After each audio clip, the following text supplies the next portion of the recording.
Bienvenidos a la hora que no existe, no importa la hora ni el lugar en que te encuentres escuchándonos. Soy Irving Rangel y como siempre acompañado de mi amigo Osiel Rodríguez. Pues como verán un poco ahí en el trasfondo de aquí de nuestros invitados de la noche de hoy, unos invitados de lujo, unos guerreros en toda la expresión de la palabra. Me refiero a Paolo Olea y a Shaddai Aguilera, que tienen una amplia calidad y una amplia experiencia en esto de lo que es las peleas en el MMA, el Muay Thai, muchas peleas ganadas, un récord muy amplio de ganadas, y nuestra amiga Shaddai también con un récord 8-1, o sea, un récord muy, muy bueno. Pues estamos hablando de hoy, el MMA. ¿Qué onda? ¿Cómo están? ¿Qué tal? Mucho gusto, pues estamos aquí terminando de dar clase ahorita y pues listos para compartir un poco de lo que nosotros hemos vivido, la experiencia y lo que quieran que les compartamos, pues aquí estamos abiertos. Es mi esposa, Shaddai Aguilera, es mi peleador. Saludos.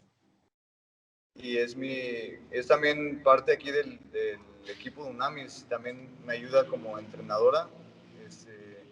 Y bueno, yo soy aquí el principal entrenador en Unamis, en el gimnasio. Y soy peleador. Actualmente llevo un año y cachito inactivo, pero... Sí, la pandemia, hombre, la pandemia. Sí, no, y también me ganó la flojera y luego la... Pero sí, ya estamos retomando otra vez los entrenamientos. Sobre todo muy, muy, muy importante lo que es el entrenamiento físico y aparte también despejarte de la mente, no tanto también lo que es por los golpes, también la alimentación es algo bien importante, siempre supongo, ¿verdad? Sí, así es, la nutrición va de la mano con la preparación física. Fíjate, yo creo que mucha gente nada más conoce este mundo de las MMAs pues por la tele, ¿no? Pocas veces creo que tenemos la oportunidad de platicar con alguien que realmente se dedique a eso, que se dediquen a ello. Y pues yo creo que la primera pregunta sería, pues, ¿cómo empezaron? ¿Por dónde empezó esas ganas de aprender pues, tantos tipos de artes marciales que hay, ¿no?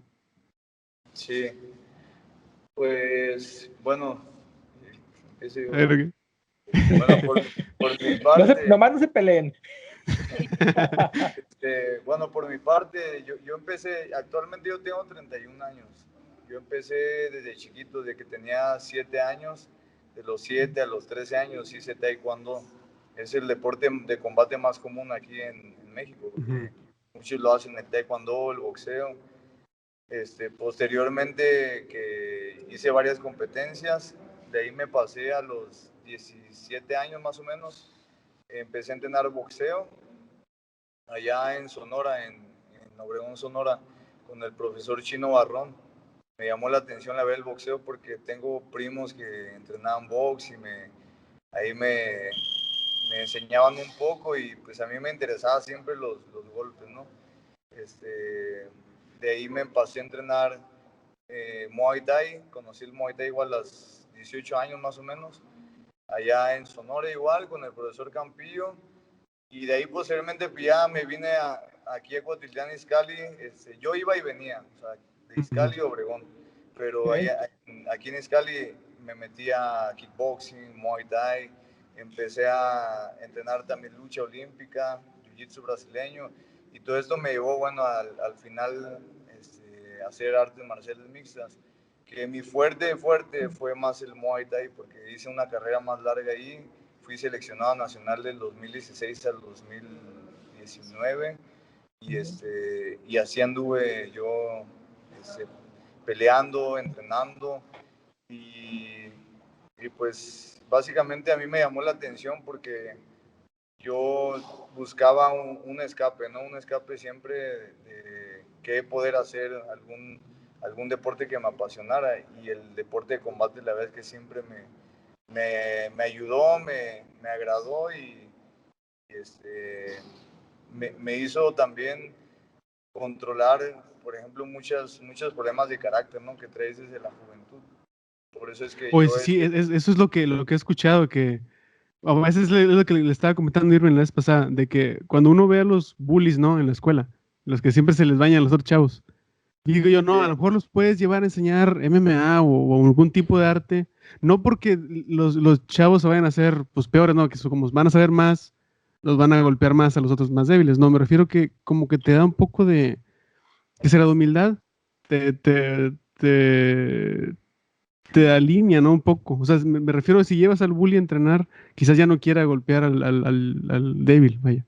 Sí, de hecho, bueno, si es una buena academia con valores, es lo Ujú. que debería de enseñar. En mi caso, por ejemplo, yo desde la secundaria, la neta no me voy a tachar de víctima, yo siempre hice bullying. La secundaria yo hacía bullying, pero ya con el paso del tiempo me fui disciplinando, fui entendiendo que, por ejemplo, yo era bien peleonero, la neta antes era bien peleonero en la calle, pero fui entendiendo que cuando ya lo tomé como una disciplina y como una profesión, ya yo sabía que puedo causar daño allá afuera Ujú. y trataba de pues, evitar cualquier problema, o sea, es lo que yo comencé a aprender. Nosotros tratamos también de llevar de la mano el deporte con la vida espiritual, que sabemos que nosotros nos podemos entrenar aquí, pero la disciplina espiritual, el saber cómo actuar, cómo hablar, cómo hacer las cosas, la verdad es que nosotros, Fíjate bueno, que nos tocas un basamos ahí punto en la palabra nosotros. tocas un punto bien importante porque no simple es el hecho de entrenar, de la disciplina, el entrenamiento físico, el acondicionamiento físico, perdón, sino ya cuando mencionas algo de espiritualidad, pues ya no es lo mismo, por ejemplo, de que yo quiero entrenar porque me quiero defender, sino también hacer esa mediación de que no solamente es defender, sino tratar de no llegar a esos casos extremos de golpes, a menos que sea ya algo profesional. Así es. Y pues a ver, que mi esposa les comparte un poco. Sí, Sí. pues de mi parte, bueno, yo sí tengo una carrera muy corta ahorita, como peleadora. Tengo 20 años, casi 21. Yo empecé con karate igual, bueno, yo soy de Venezuela. Y a mis 11 años, más o menos, empecé con karate. La verdad, a mí nunca me llamó la atención el deporte, pero mis papás siempre me quisieron impulsar como a que hiciera algo. Entonces empecé por karate, hice varias peleitas ahí, pero al final como no era como lo que me llamaba, pues ya al final ya lo dejé. Me vine a México y gracias a mi padrastro, que a él le gustaban mucho, le gustan las artes marciales, me trajo casi que obligada al gimnasio porque yo no me gustaban los deportes mucho. Y me trajo casi obligada, gracias a Dios me trajo. Y conocí aquí el coach Paolo, ya mi esposo, ya lo conocí y el primer día que llegué a entrenar, me gustó mucho, me empezó a llamar mucho la atención. Llegué aquí a mis 17 años, casi 18, y desde el primer día que llegué, el entrenador ya, Paolo me vio y me vio como cualidades de peleadora, o sea, como la actitud, el carácter, que estoy bastante alta y el alcance y todo eso. Y desde el primer día me dijo que si quería yo algún día ser peleadora. Y ya le dije que sí, que me gustaría, ¿no? Así como, bueno, sí, a ver. Y ya poco a poco, en los entrenamientos y la verdad la pasión con el que él me enseñó, bueno, nos enseñaba a todos, fue lo que más me enamoró de los entrenamientos, del Muay Thai, y así fue como empezó mi carrera como peleadora. A los 4 meses hice mi primer pelea amateur, y gracias a Dios fuimos ganando esas peleas, y ya al año y medio hice mi debut profesional. Entonces, ¿hace cuánto debutaste? A mí, En el 2019. en el 2019, ajá. A sus 19. A mis 19 años debuté. Un año y medio después de que había empezado a entrenar. Cuando yo empecé a entrenar, la verdad es que no sabía ni saltar la cuerda. Y ya él, con mucha paciencia y amor, mucha pasión, fue que me desarrolló muchísimas cosas y fue que pude aprender muchas cosas. Y no fue plan Maña, fue plan Maña del equipo, Es que cuando trabajas en lo que te apasiona, no es trabajo, lo haces con todo el amor del mundo y con toda la Ándale, dedicación exacto. porque lo disfrutas y te gusta. Sí. Pero, pero hay algo que me llama a mí la atención, Paolo. Haz de cuenta que empiezas tú a entrenar, pero antes de que empezara a entrenar, ¿ya habías tenido alguna peleita, alguna riña infantil o algo? Sí, bueno, de hecho, les comparto un poco así de mi historia, de testimonio. Ujú. Yo de chico vengo de una familia dividida, mis padres divorciados, y viví yo mucha violencia en el hogar. Ujú. Entonces, cuando uno como persona, como niño, ve ese tipo de cosas, ya más grande tú te quieres desahogar, ¿no? Lamentablemente, como estamos en la adolescencia, no sabemos por dónde, no sabemos cómo, Ujú. esos sentimientos, cómo sacarlos. Y sí, la verdad es que yo fui muy peleonero, tuve muchas riñas desde la secundaria, la preparatoria, incluso ya, bueno, ya un poquito en la universidad, ya casi no, pero sí en las fiestas, era pleito por fiesta, en la escuela igual, me peleaba cada rato, entonces sí, fui un niño muy problemático, un adolescente muy problemático, pero gracias a Dios que conocí el deporte y fue una muy buena herramienta para que yo pudiera canalizar esos sentimientos que yo tenía a través ahí del deporte. Ese es un buen escape, una buena forma, como tú mencionas, de canalizarlos, porque en mi caso también vengo de una familia de padres divorciados y pues sí es cierto, no sabes cuando eres un niño por qué tu papá ya no está contigo o algo así y buscas alguna manera, algún cierto escape. Sí, y Pero luego también hay lugares que no sé, como cientos como de psicológicos, ¿no? Que tienen el cuarto ese de destrucción, donde entras con el martillo y todo el show. Pero y en los deportes de combate, bueno, en el entrenamiento, eso te desahogas, ¿no? O sea, Sí, golpeas, puedes hacer eso. Igual, claro, no con el afán de dañar a alguien, pero te desahogas muy bien, ¿no? Es buen desestrés. sí, pues en el entrenamiento, más que nada, en mi caso, pues yo me puse una meta, no una visión de llegar así a pelear lo grande. Y en el entrenamiento aparte que vas canalizando, también tú te vas inspirando y vas tratando de superarte cada día más. ¿a qué edad pensaste eso de que tú dices, yo quiero ser profesional, yo quiero pelear a lo grande? Desde los 17 años, desde los Mm. 17.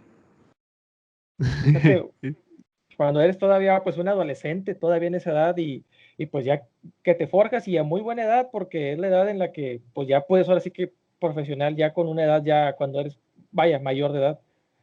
Sí, así es.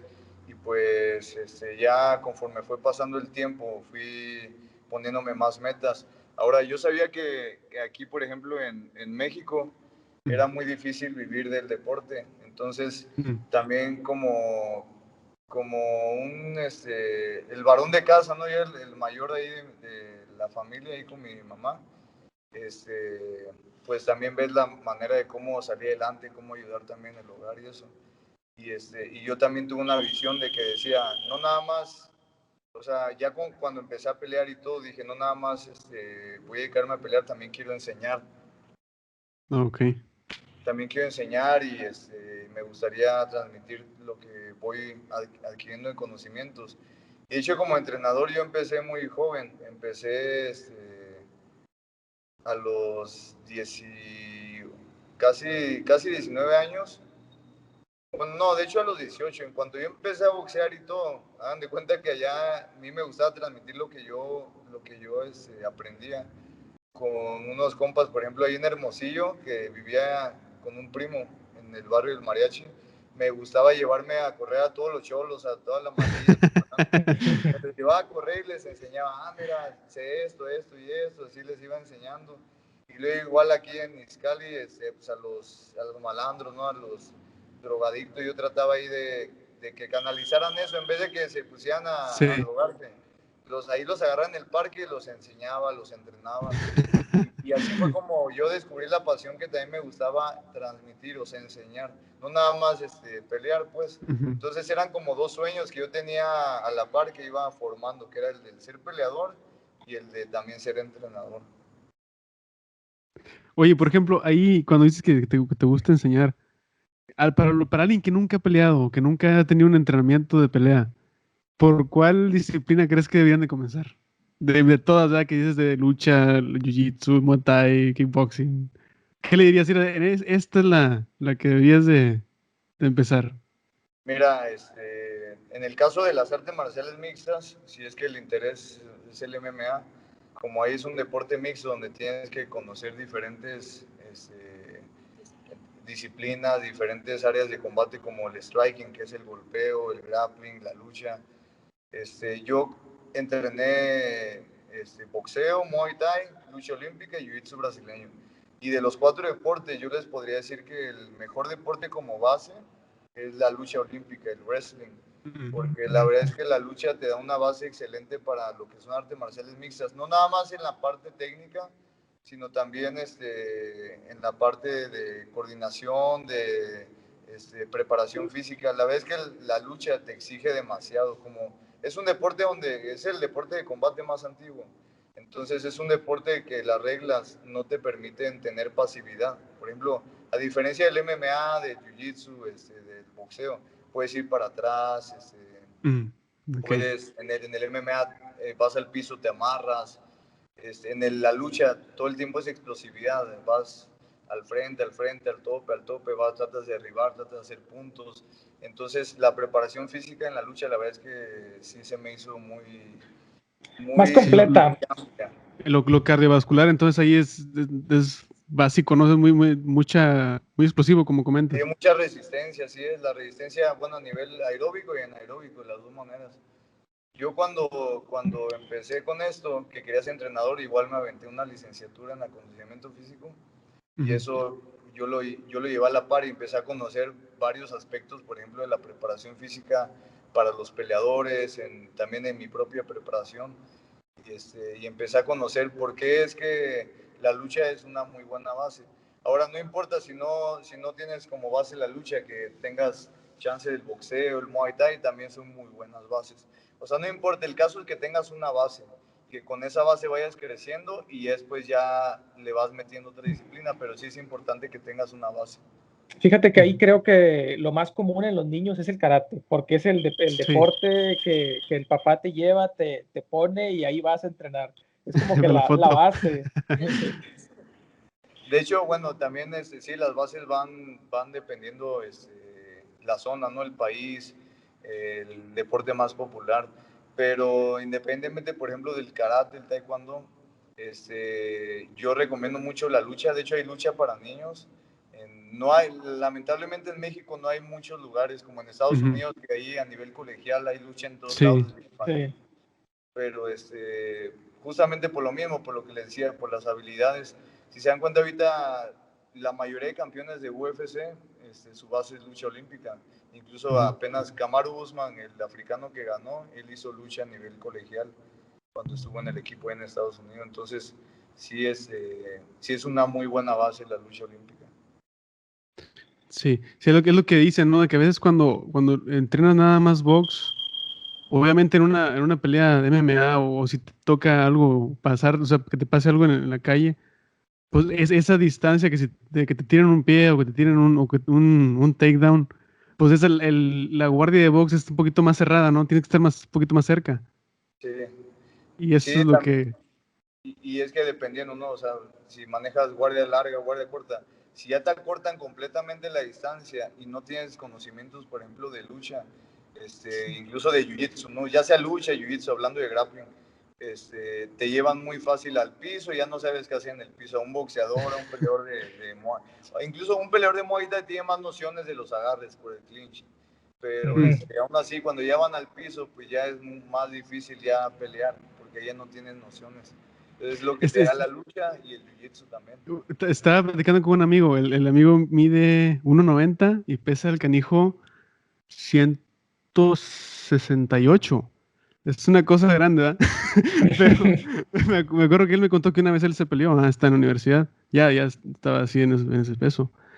Y el cuate me acuerdo que dice, no, me fregaron de volada porque donde me tumbaron ya no supe qué hacer. Y es lo que dices, ¿no? O sea, muchas veces pues uno ve en la película, ¿no? Que le tiras así y que ya... Pero ya cuando te agarran y te tumban ahí, si no sabes, no sabes, ¿no? Y ya caminas. Sí, Hablando, Sí, sí, adelante, adelante. De hecho, esa es una de las desventajas justamente de no saber luchar. Porque, por ejemplo, nosotros tratamos de evitar cualquier pleito, ¿no? En la calle. Claro. Pero si aquí en el entrenamiento eres principiante y muchos llegan así bien grandotes, musculosos y piensan que con eso ya van a armarla. Puede que tengan una fuerza para determinados movimientos, pero cuando alguien lo supera en técnica, la verdad es que su fuerza se anula a un 80%. Entonces sí es importante conocer la técnica. Hablando ahorita de eso, cuando te tumban, te derriban y ya no sabes qué hacer, ¿qué es, si te ha pasado? ¿Qué es lo que se siente cuando te están pegando, te tiran abajo y nomás te estás cubriendo? ¿Qué pasa por tu cabeza cuando te están Ay, sí, dando?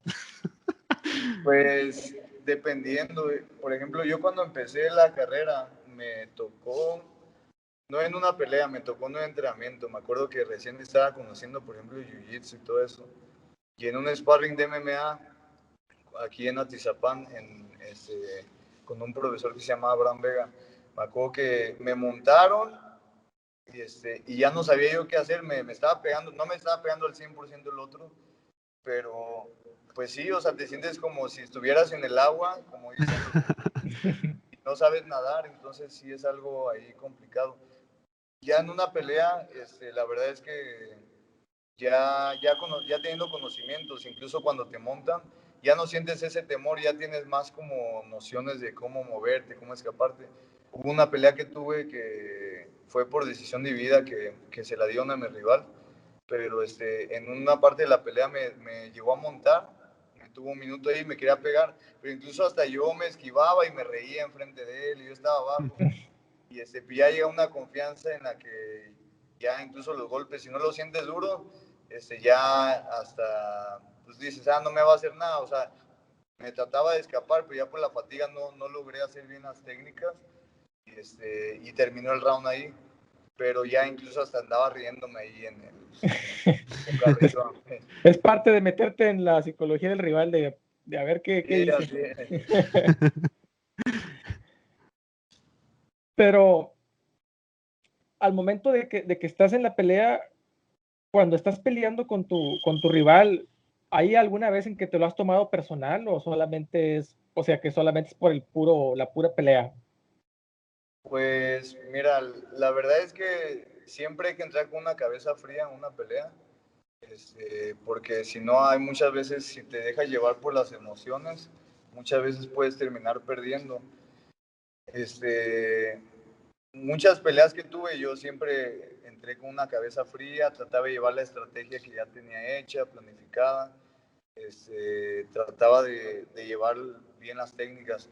Pero hay una pelea en específico, de hecho ahí la tengo en YouTube, peleé contra un peruano en el Campeonato Panamericano del 2017 de Muay Thai, fue justamente aquí en la CONADE, en la Ciudad de México. Okay. Y de hecho ese día bueno, consideraron que fue la mejor pelea del Panamericano, la pelea más aguerrida. Fue México contra Perú, la semifinal, contra un gran peleador que se llama Marco Canto. Haz de cuenta que en los Panamericanos tú peleas, es como el boxeo, peleas, toca pelear la siguiente ronda un día después o 2 días después. Entonces, en mi primer ronda, en un descuido, peleé contra un colombiano, le iba ganando toda la pelea. En el tercer round me dio un codazo y me quebró la nariz. Y bueno, seguí peleando y le gané. Ya me tocó pelear 2 días después contra el peruano en la semifinal. Ya tenía la nariz rota, la tenía bien inflamada. Él me vio, entonces pues, me alcanzaron a ver ahí en el pesaje. Las indicaciones seguramente fue darle a la nariz, ¿no? Obviamente. Todo ahí. Empezó boxeando, ¿no? Empezó boxeando y yo empecé en el boxeo, la vez que me entró el orgullo, ¿no? De que nada, en el box no me va a dar. Y empezó ahí el tiro.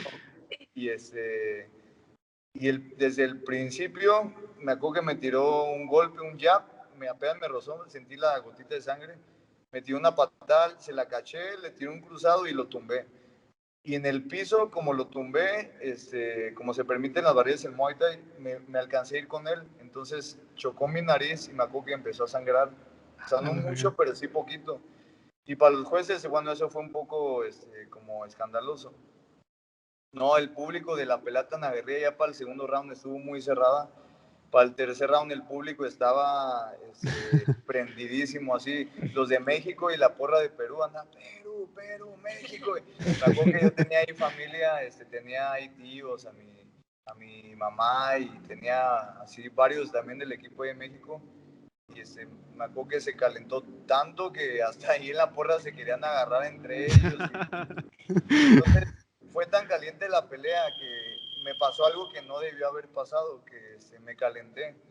Y empezó el tercer round, me acuerdo, y empezamos en el intercambio. Pum, pum, pum, patada, golpe, rodilla. Y en una de esas me acuerdo que estábamos intercambio y él pausó. Y cuando pausó se quedó parado.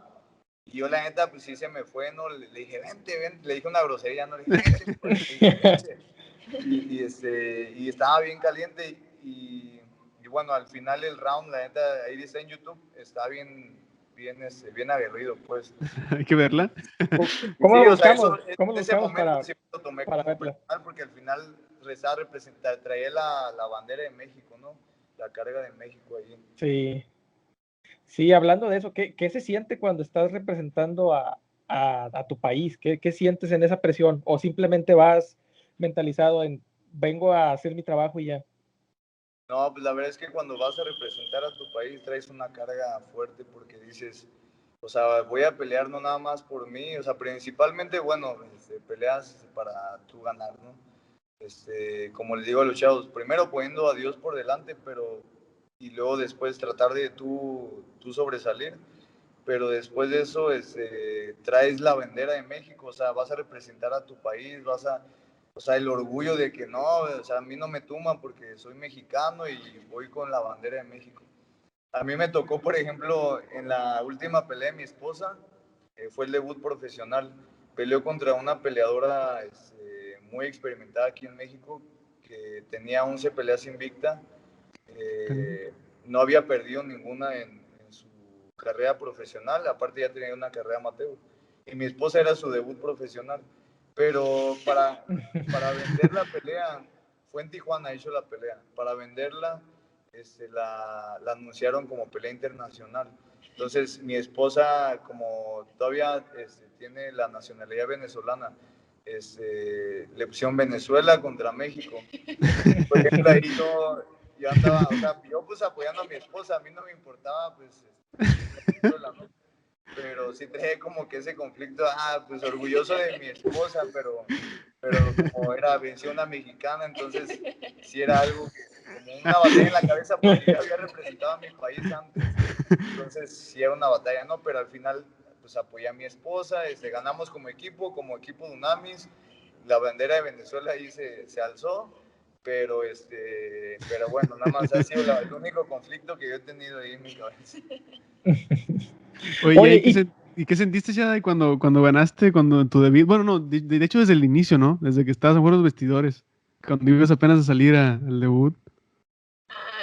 La verdad es que sí estaba nerviosa por dos cosas. Una, porque tenía dudas de que me iba a pedir matrimonio. porque unas horas antes se desapareció y porque dejó el anillo en el hotel y todo eso. ¡Ah, que digo, no, hombre! Pero era sorpresa, o sea, ella no sabía. Ajá, sí, yo no sabía, pero cómo se fue y cuando regresó, lo notaba muy nervioso y eso. Por una parte tenía esas como nervios de qué está haciendo, ¿no? ¿Qué está pasando con él? Y por otra, igual tenía los nervios de que pues era mi debut y que iba con una muy buena peleadora, o sea, no era cualquier peleadora, no iba a ser cualquier debut. Entonces sí me sentía medio nerviosa, pero también me sentía muy confiada en lo que mi entrenador me había enseñado y en nuestra preparación, porque tuvimos una preparación pues muy dura para esa pelea, porque sabíamos pues la pelea que iba a ser. Entonces, pero sí, muy confiada, no tan confiada, pero sí confiada en el entrenamiento, en lo que habíamos practicado y confianza en Dios, que fue lo que más, fue lo que más fuerza me dio. en ese momento. Sí, de hecho ahí en YouTube está la pelea, peleó una promotora que se llama Crixus, salió por Fox Sports, y ese día la pelea la pasaron, creo que la en vivo, ¿eh? Sí, primero fue en vivo y ya después fue en Fox, pero también me sentía con presión de que sabía que todo el mundo me estaba viendo. Mi familia en Venezuela, la familia que tengo aquí y eso, entonces también sentía presión de que iba a ser un debut que iba a pasar en Fox Sports, entonces sentía que tenía que ahora sí que entregarlo todo. Y fue doble premio porque ganó y ese día le pedí matrimonio. Me pidió matrimonio. Ahí está, enfrente de las cámaras, ahí está el video en YouTube igual. Sí, toda una historia de amor. Mi mejor día. Sí, fue mi mejor día, la verdad, sí. Me sorprendió eso del final.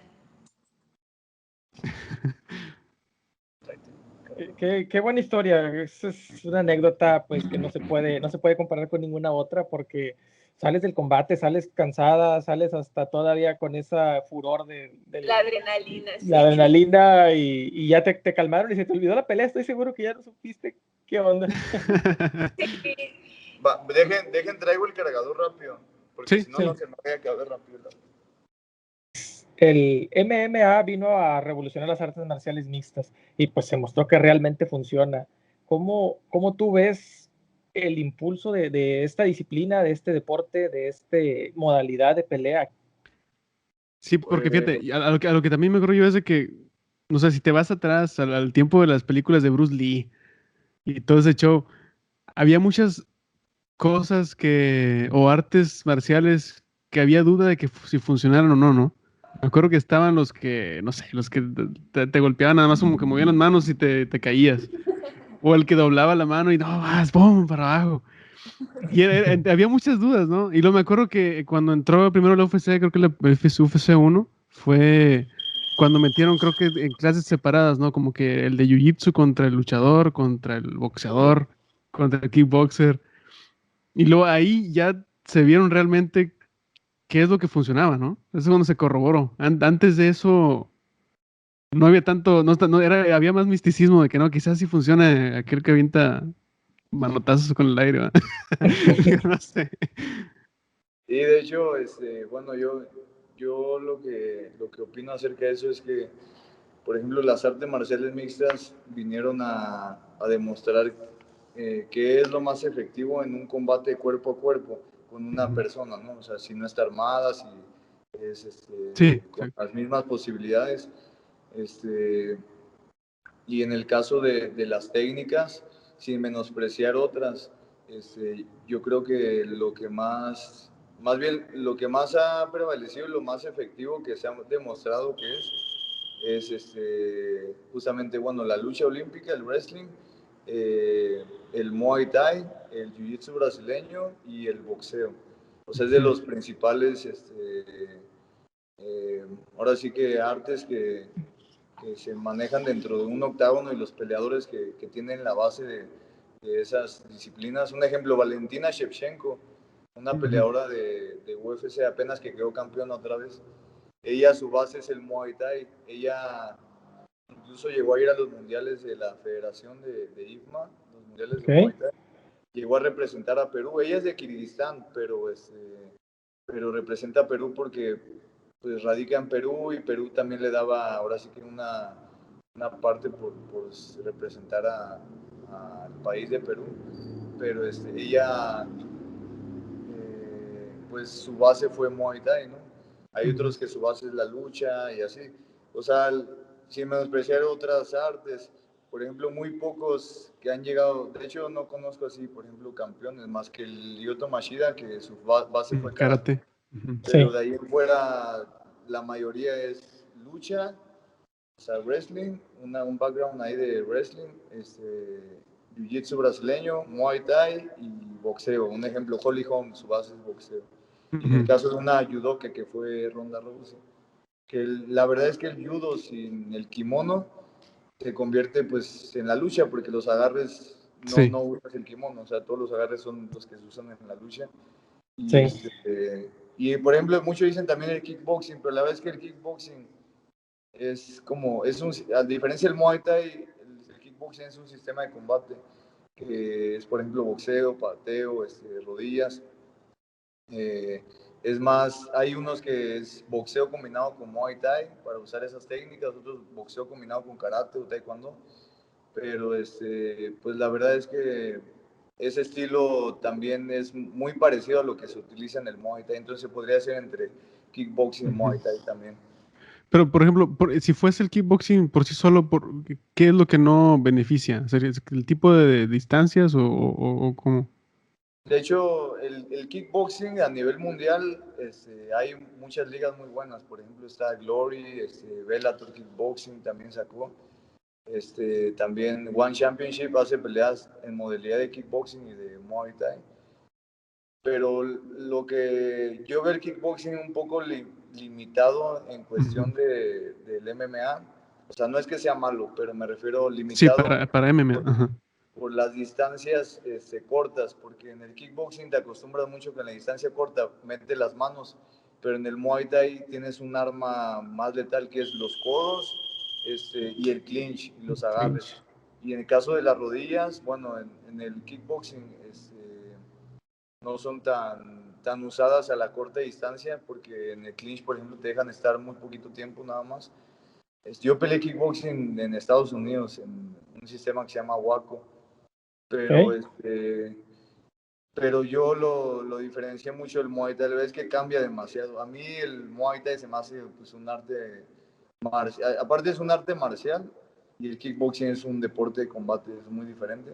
Pero el Muay Thai se me hace más completo justamente por el uso de los codos, del clinch, los agarres de las patadas, las barridas, que en el caso del kickboxing no hay. Una barrida en el MMA puede ser un recurso que defina una pelea también. Entonces es por eso. ¿Cuál ha sido la pelea más complicada que has tenido? ¿Y por qué? ¿Por qué dices tú, esto no me gustó, esto me afectó, o aquí cometí un error de no tirar un golpe, de no cubrirme? No sé. Yo creo que la pelea más complicada que tuve fue en el 2016. Peleé en el Campeonato Panamericano de Muay Thai en Perú. Esa vez peleé en Perú. Me acuerdo que en esa época hice 3 peleas de MMA y me aventé, creo que fueron 10 peleas de Muay Thai en todo ese año, en el 2016. Bastante desgaste. Y en ese Panamericano llegué a la final y me tocó justamente contra el de la casa, contra el peruano. Se llama Renato Mancilla, es un gran peleador de allá de Perú. Ahorita, de hecho, él está peleando ahí en Alemania, radica en Alemania y está peleando allá. Pero es un gran peleador de Perú. Me acuerdo que la pelea estuvo muy cerrada. El primer round me acuerdo que me lo llevé yo, con boxeo, con pasos laterales, algo que, por ejemplo, en el caso del Muay Thai, que se acostumbran a ser muy lineales, no acostumbran mucho a hacer pasos laterales, que se da más en el caso del boxeo. Eso me ayudó mucho, por ejemplo, con mi base de box. Pero el primer round lo dominé, el segundo round me acuerdo que estuvo muy cerrado, sin embargo yo pienso que lo alcancé a ganar ese round. Y ya para el tercer round, me acuerdo que te dan la presión de todo, ¿no? De que estaba en la final, ya estaba fatigado de llegar a la final, del corte de peso, porque ahí tienen que pesarte cada vez que vas a pelear. Trae la presión del público y Perú se escuchaba todo, Perú, México, éramos nada más los mexicanos y ahí se escuchaba, incluso ahí hasta estaba muy caliente ahí la onda también. Y yo andaba, me acuerdo que pues listo para dar todo. Entonces, esa pelea se me complicó mucho porque al final me costó descifrar la estrategia de él. Me ganó en el tercer round fue el primer knockout de mi carrera. Me noqueó de una rodilla al hígado. Me acuerdo que le tiré el 1-2, igual esa pelea está en YouTube. Le tiré el 1-2 y cuando tiré el cruzado me cachó con la rodilla al centro y caí. Ya no me pude levantar, la vez que sí fue muy contundente la rodilla. Y esa pelea yo considero que fue de las más aguerridas y las más complicadas que he tenido. En el caso de las artes marciales mixtas, yo creo que con un peleador es mexicano, que se llama Canek Granados. Peleé en XFL en el 2016 también. Andabas con todo ese 2016. Sí, andaba con todo. Esa fue una de las peleas más complicadas que tuve en el caso de MMA, porque, un ejemplo, mi récord en artes marciales mixtas a nivel profesional, porque amateur hice 4 peleas, pero a nivel profesional es 5 ganadas, 5 perdidas. Y esa pelea me acuerdo que era para ir al empate o desempate de mis ganadas y perdidas. Pero en esa época yo andaba peleando tanto que tuve una lesión de muñeca, me esguincé la muñeca, tuve esguince de segundo grado. Fui al ortopedista, fui al médico del deporte de la CONADE. Me acuerdo que me dijo, mira, si peleas, corres el riesgo de que el ligamento se te rompa porque es de segundo grado.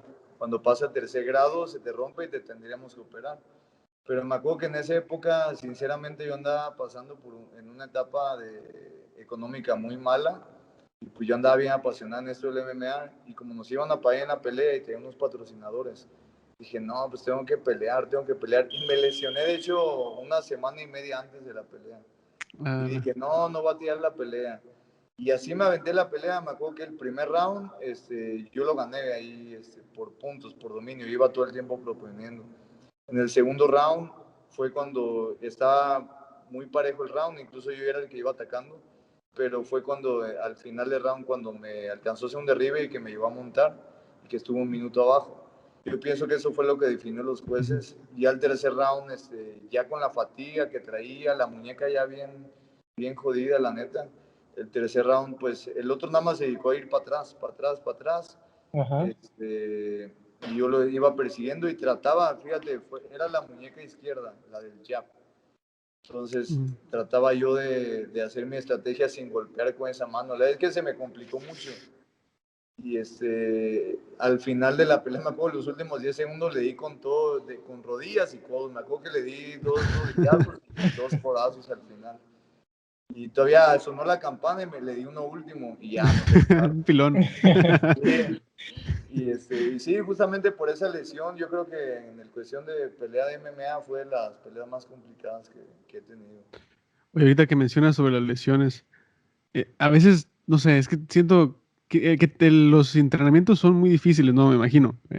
Y llegan al 100% a las peleas. Digo, es que he escuchado a veces, he escuchado declaraciones así de unos, pues de, no sé, de St. Pierre, de John Bon Jones, dice que aceptan que realmente a veces nunca llegan al 100 a la pelea, ¿no?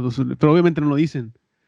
Sí, de hecho, ningún peleador llega al 100% a una pelea. La verdad es que, o sea, ningún peleador que se prepara realmente llega al 100% para una pelea. Se los digo porque al final eso es importante diferenciarlo. Ser atleta de alto rendimiento en cualquier deporte, o sea, ya sea MMA, boxeo, Muay Thai, incluso fútbol, americano, hockey, lo que sea.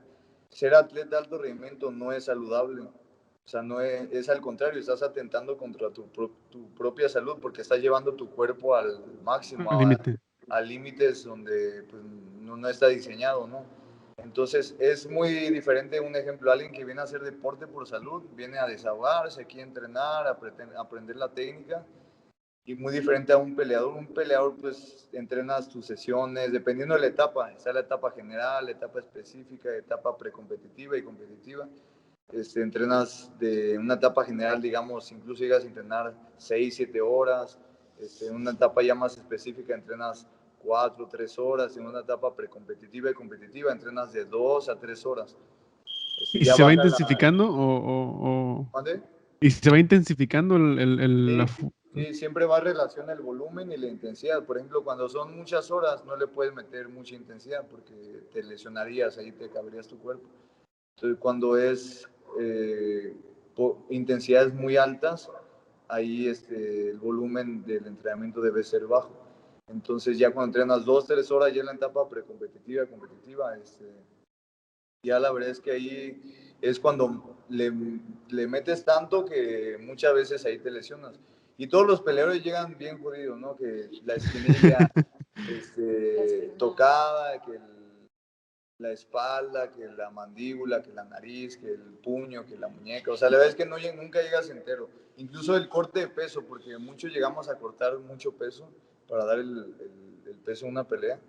Y eso también, la deshidratación te merma. Y por más que tú quieras llegar, la idea es llegar lo más saludable a una pelea.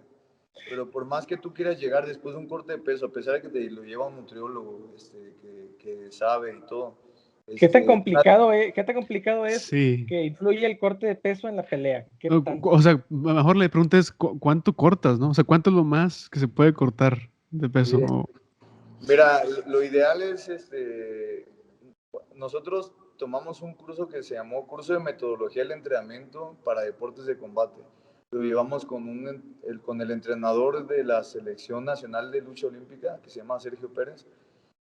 Él lo que nos decía en el curso, me acuerdo que lo recomendable es cortar el 2% de agua de tu cuerpo, o sea, de tu peso, es el 2%. Si tú cortas más de eso, empiezas a mermar muchas capacidades físicas para la pelea. Un ejemplo, reduces la potencia, reduces la resistencia. Incluso hay, lamentablemente, por ejemplo, aquí en el boxeo en México, por eso hay muchas muertes de boxeadores, porque no llevan un buen corte de peso y su cerebro, ahora sí, su cuerpo se deshidrató tanto, su cerebro llegó a una deshidratación muy severa que no se recuperó en las 24 horas para la pelea, y ahí es cuando entran los coágulos, las contusiones tan fáciles y los derrames en la cabeza. Entonces, por eso es recomendable el 2%, ¿no? Aunque muchos no lo hacen, la vez que muchos cortan más para llegar más arriba del peso, pero siempre hay que llevarlo con alguien que sepa, alguien especializado en cortes de peso, porque al final lo que corre en riesgo ahí arriba es tu salud. O sea, por más que te metas al ring, al octágono y peleas, porque te paguen unos pesos, puedes perder la vida. Entonces, sí necesitas llevar a un buen nutriólogo, una buena disciplina, y siempre ser sincero, ¿no? Contigo mismo, con cómo te sientes para la pelea. O sea, uno siempre se va a querer exigir al 100%, pero sí, esos cortes a la larga, por ejemplo, un peleador que corta, un ejemplo, en pesos ligeros, 7 kilos, a la larga te va causando problemas. Oye, ¿y Yo, esos 7 kilos en cuánto tiempo los cortan? en 2 semanas, 2 semanas. se hace una depresión, se llama depresión glucolítica, que vas depletando la glucosa en los músculos. La glucosa, pues, es justamente ahí, corta los carbohidratos, ¿no? Y después, aparte, vas controlando el agua para empezar a la deshidratación. Y primero es el control de agua, que no es una deshidratación, sino es tomar ahora sí que lo suficiente que necesitas para sobrevivir al día. Y es con una fórmula ahí que llevan los nutriólogos. Pero ya al final, ya los últimos días, ya haces la deshidratación. Entonces yo llegué a cortar, me acuerdo que en una pelea llegué a cortar 7 kilos pesaba 64 kilos y yo iba a pelear en 57. En 2 semanas me aventé el corte y me acuerdo que para esa pelea me sentía bien jodido. Me rehidrataron vía intravenosa. Me metieron ahí toda la carga y todo. Y para el día siguiente sí me mermó. De hecho, peleé contra el mismo que les estoy diciendo que nos fuimos a decisión, pero fue mucho antes. Que yo me sentía tan ligero, sentí que estaba volando, ¿no? De que no tenía potencia. Y me derribó muy fácil. Me acuerdo que me hizo una palanca al brazo en esa pelea. De hecho, Fíjate, ese es el trasfondo de lo que no ven los espectadores. Que Sí, ellos pero, solo disfrutan pero hay una razón, ¿no? O sea, si sale bien esa fórmula o esa ejecución, regresas más fuerte, ¿no? Sí, la idea de un corte de peso es que des el peso y al día siguiente recuperes los kilos que bajaste sin que hayas mermado tus capacidades físicas ni coordinativas para el día de la pelea. O sea, por ejemplo, que no te baje la potencia ni la resistencia, que es lo más importante. Pero muchas veces, pues, muchos lo sacrifican. Otro ejemplo, apenas, no sé si vieron en la UFC, vi que, ajá, no me acuerdo qué chava fue que hizo un corte de peso muy grande, que en el pesaje se andaba desmayando así, se fue para atrás. Yo recuerdo un video de Cyborg, donde ella está en la bañera, como que le tienen con sal, y está Sí, llorando. O sea, como que está así como que ya se quiere salir. Y que creo que iba a sí, bajar también no. como 10 kilos, algo así. La verdad es que esos tipos de cortes son horribles. O sea, yo creo que es la pelea más difícil que tiene un peleador, el corte de peso. Ya subirte, ya lo que quede, ya que pase la pelea, ya pegarle al otro y ya solucionar esta situación. Pero es que hay diferentes métodos para deshidratarse. Un ejemplo, uno de ellos, el que me dices, se llama baños de sal Epsom. Te metes una tina con agua caliente, lo más caliente que aguantes, le metes la sal Epsom y eso te abre los poros y te deshidrata a nivel, no me acuerdo qué es, dermis, creo que es a nivel dermis y subdermis, te va deshidratando. Otro método es entrenar con el traje sauna, ¿no? O sea, nos ves Ah, entrenando con el trotar, que se traje ponen a trotar, sauna. ¿va? Ajá. Sí, y hay ayudas, ¿no? Que hay una crema que se llama Albolín, que de hecho es para el rostro de las mujeres, para que abran los poros y se desmaquillen. Pero esa te la pones en el cuerpo, te abres los poros y empiezas a sudar así. Y hay muchos métodos, el sauna, también meterte al sauna. He visto también que a veces lo recuestan, ¿no? Y les ponen mantas y todo arriba, además está la pura cabeza así, el chavo viendo por fuera. De hecho, pero eso ya al final, haz de cuenta, tú ya hiciste un entrenamiento con Ah, ok. el sauna y para que sigas sudando te acuestan ya para que descanses. Te arropan. Para que descanses. Te arropan y te llenan Y de allá en el cremitas sol, y ¿no? En la sigues banqueta. sudando ahí. Pero pues lo peor de eso es que no puedes tomar agua, luego la dieta bien limitada, casi no Bien puedes comer. rigurosa. Sí, entonces, de hecho, hasta te da miedo comerte una rebanada de pepino, ya cuando andas cortando así, porque te faltan, no sé, 100 gramos y si te comes, no sé, 3 rebanadas de pepino, 4, bueno, o sea, grandes, ¿no? Que subes otro, ya subiste 100 gramos, entonces la verdad es que sí, ya el último día ya es de Ya lo no peor, quieres ya no comer. quieres nada, estás de malas, por ejemplo, cuando mi esposa cortaba peso, yo ya me alistaba para el carácter. Sí.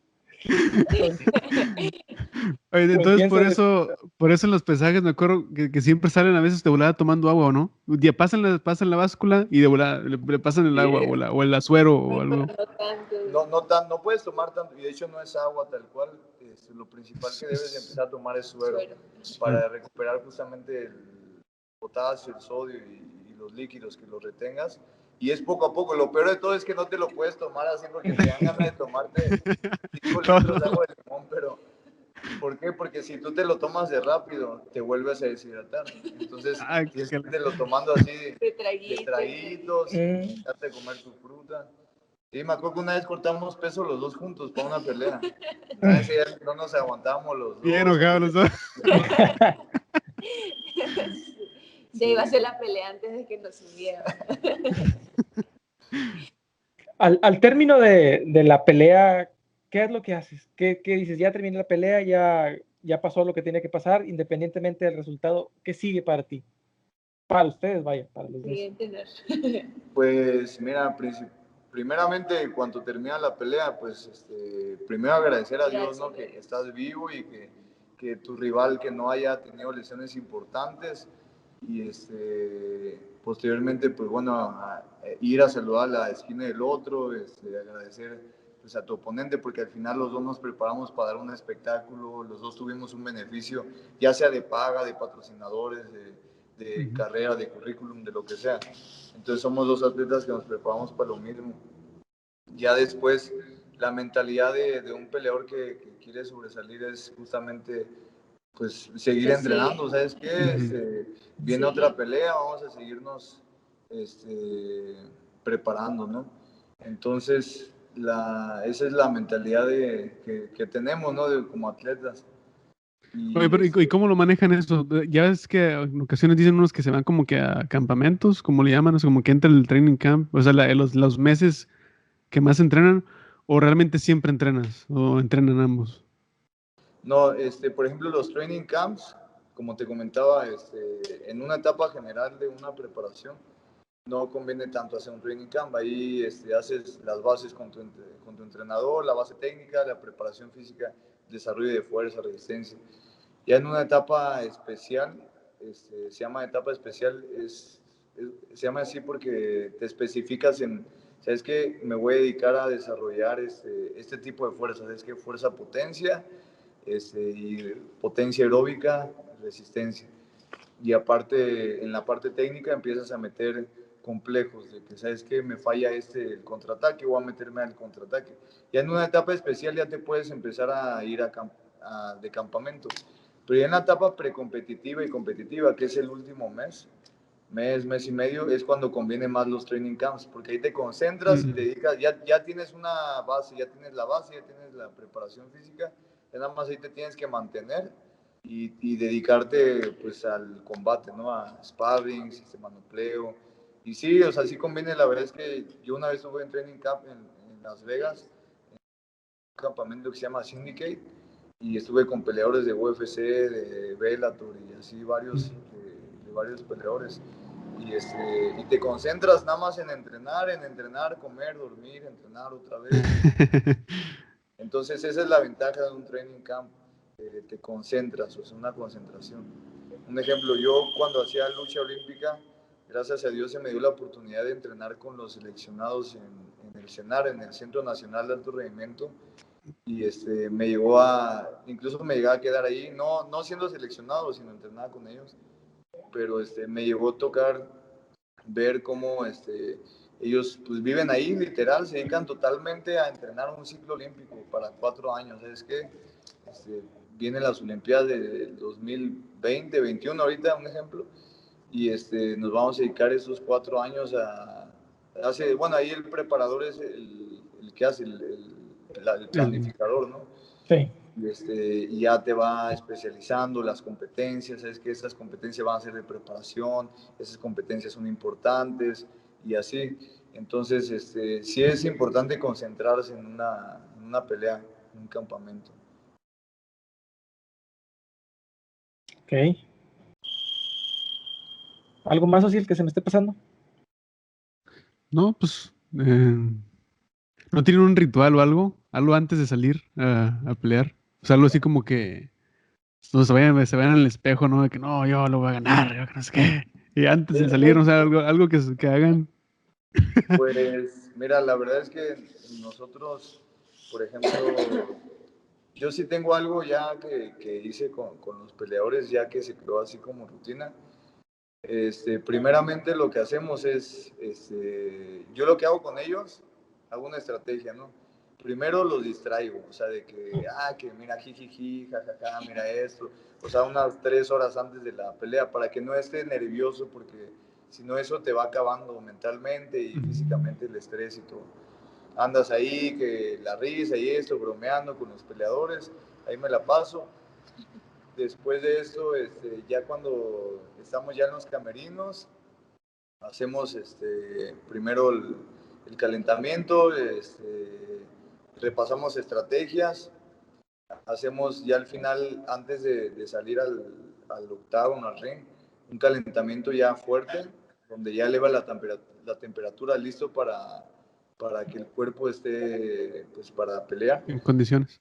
en condiciones, pero antes de salir al ring, al octágono, lo que sí hago con mis peleadores es una oración siempre, porque al final, bueno, yo sé que yo creo en Dios totalmente, creo que Dios es el único Dios que nos da las fuerzas y nos da los ánimos para poder salir adelante, para poder, para todo, ¿no? O sea, incluso para darnos ánimo en situaciones donde sentimos que ya no podemos. Entonces yo hago una oración con ellos, y que Dios les dé la fuerza y la sabiduría para pelear y que siempre sea su voluntad, ¿no? Y que siempre los proteja tanto a ellos como a sus oponentes. Entonces, ya cuando pasa la oración, yo veo cómo mis peleadores se llenan, ¿no? Se llenan de poder, se llenan de fuerza. Y yo hago algo que yo aprendí en la lucha. pegar. Yo los activo, le doy con la mano abierta para que suba la adrenalina, aparte que hace el cuerpo caliente y todo. Les doy palmadas en la espalda, en las piernas, en los hombros, hasta cachetadas. Y se prenden, ¿no? Se sube la adrenalina y ya están listos para ir con todo, o sea, lo que van. Entonces es como un ritual que yo hago siempre con mis peleadores. De hecho, bien prendidos, ¿no? Van bien prendidos a desquitarse con el que viene. Sí, de hecho, en el 2018, del 2018 al 2019, que de esa época salió mi esposa, tuve un equipo de peleadores tuve varios peleadores. En ese año y medio, hicieron como 90 peleas entre todos. Y de todas esas peleas, perdió nada más 4 peleas. Una de hecho creo que fue por descalificación, otra por un corte y otra por decisión dividida, me parece, y la otra no me acuerdo. Fue empate. Y todos ganaban. De hecho, en esa época Pues traía las manos bien rojas, ¿no? Sí. De tantas peleas. Y a donde íbamos, decían, no, pero ¿qué hace con los peleadores y todo? Pero pues bueno, al final, yo en la preparación, desde antes, ¿no? Desde meses antes los traigo en friegue, pero ya al final siempre yo hago eso que dice, no, ese ritual, que más que un ritual es, parte es un ritual, pero parte es fe, ¿no? Tener fe en que ellos van a salir con la victoria, en que Dios siempre va a ser a nuestro lado, y así es como le damos. No, pues ¿algo más, Irving? ¿Quieres agregar? No, pues muchas gracias por acompañarnos la noche de hoy. Este episodio que es totalmente de combate con unos guerreros con los cuales acabamos de hablar. Por favor, pásenos sus redes sociales, dónde los podemos seguir, dónde está su gimnasio para ir a entrenar, horarios para que la gente se pueda inscribir. Ahora con pandemia, no sé si tuvieron clases en línea porque están muy de moda esas clases. Sí, bueno, de hecho, en mi red social, como tengo un fanpage que se llama Paolo Olea Guerrero Fiel, como Facebook, y en Instagram está como Paolo GF Olea. Sí, Paolo Olea. Mi esposa está como Shaddai Dunamis Aguilera como un fanpage igual, y tiene Shaddai Dunamis en Instagram. Y nuestro Facebook e Instagram de la academia es Dunamis MMA. Se escribe con D, así tal cual. No sé si lo alcanzan a ver, pero así se escribe, Dunamis.